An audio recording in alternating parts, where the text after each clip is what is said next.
அவருக்கு நன்றி சொல்கிறதற்கு 1000 காரணங்கள் இருக்கிறது.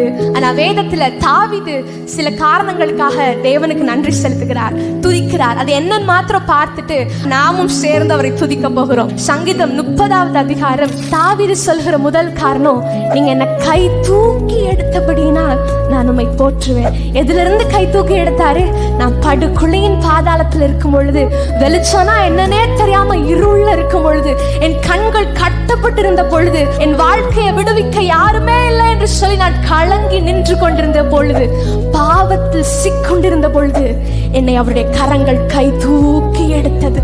அதற்கு தான் தாவீது சொல்கிறார், என்னை கை தூக்கி எடுத்தபடினால் நான் உம்மை போற்றுவேன். 2வது ஒரு காரணத்தை தாவீது சொல்கிறார், என்னை நீர் குணமாக்கினபடியால் நான் உம்மை போற்றுவேன். என்னை கை தூக்கி எடுத்தது மாத்திரம் அல்ல, நான் எதுல சிக்கி கொண்டிருந்தேனோ அதுல இருந்து என்னை கை தூக்கி எடுத்து என்னை குணமும் படுத்தி இருக்கிறார். எனக்கு சுகத்தை தந்திருக்கிறார். அவருடைய ரத்தத்தினால் என்னை கழுவி என்னை சுகமாக்கி என்னை குணப்படுத்தி இருக்கிறார்.